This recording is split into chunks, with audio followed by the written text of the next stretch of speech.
Hello, this is Monica Reinagel, and you're listening to the Nutrition Diva podcast. Welcome. As anyone who has ever had one can tell you, passing a kidney stone is not something you're likely to forget or to remember fondly. And although dietary measures are not 100% effective in preventing kidney stones, they can definitely reduce your risk. And that's what we're talking about today. Our show received some support from LinkedIn Learning this week. If you do any writing, whether it's for school or work, it's important to write with clarity and style. And if you need a little help with that, look no further.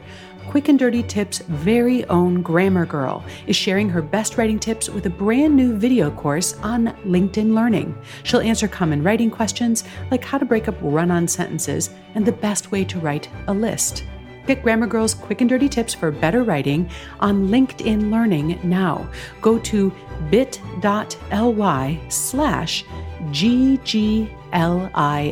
to watch it for free today.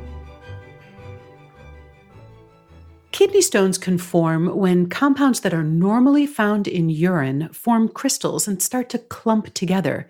They may be as small as a grain of sand or as large as a small pebble. Small stones can pass out of the body without you even noticing.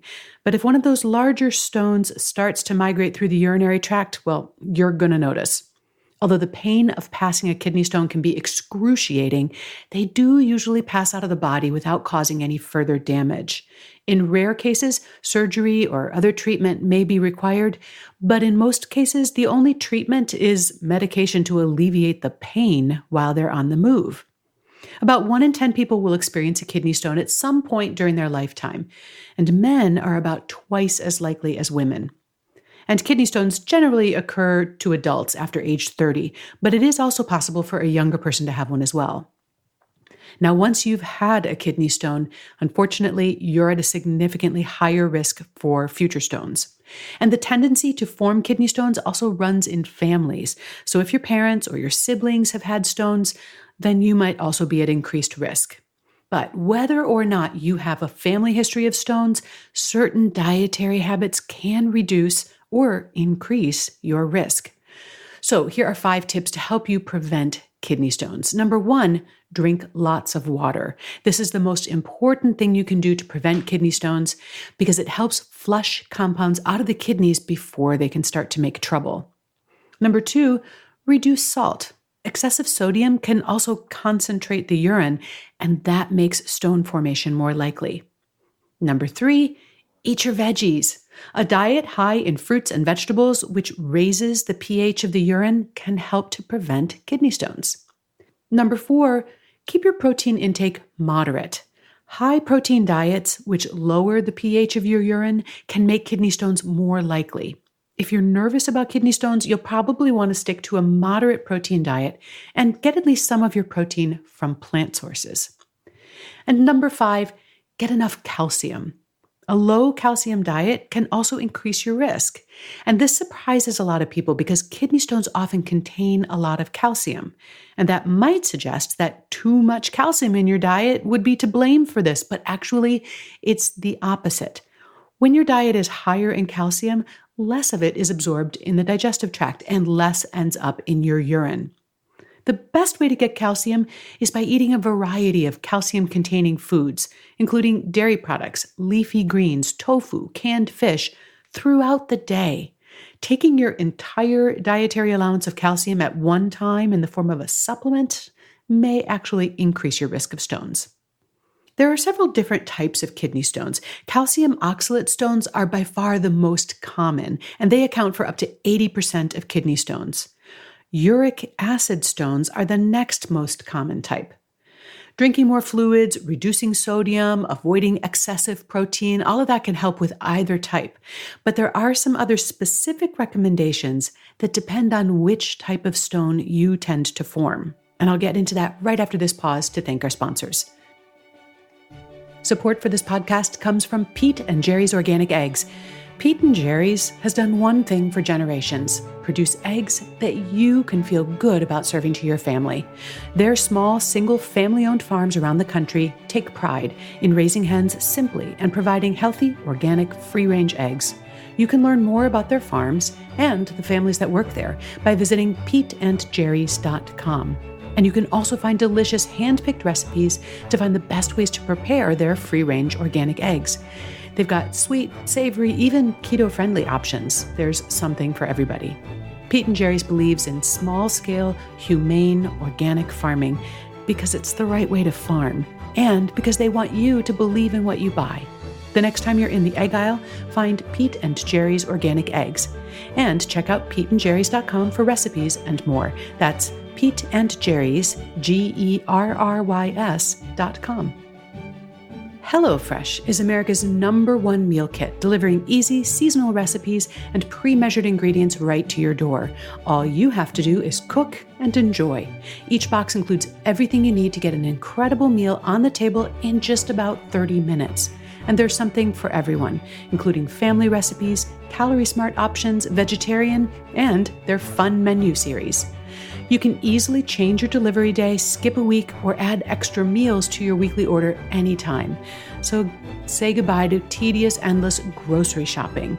With HelloFresh, I get really delicious meals that I probably wouldn't take the time to make from scratch, like the really delicious bruschetta zucchini boats from their Calorie Smart menu.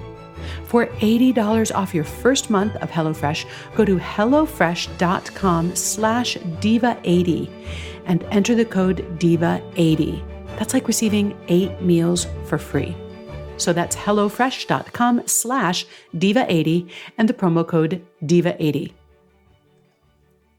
So if you're unlucky enough to pass a kidney stone, your doctor can actually analyze its composition. But even if there's no stone to analyze, blood and urine tests can also help to identify the specific cause or type of your kidney stone, and that can help you focus your prevention efforts in the right direction.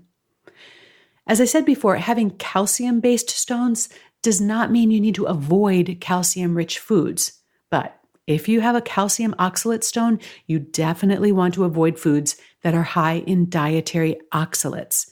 These include spinach, rhubarb, wheat bran, and nuts, including peanuts. Now, that last one is a drag, of course, because besides being delicious, nuts are a good source of healthy fats. But here's a tip. Pistachios and chestnuts have the lowest oxalate levels of all the different types of nuts. So if you wanted to indulge in a small serving of nuts once in a while, those would probably be the best choices. If, on the other hand, you suffer from uric acid stones, it's even more important for you to avoid excessive animal protein, in particular foods that are rich in purine, and those include shellfish and organ meats, can encourage the formation of uric acid stones.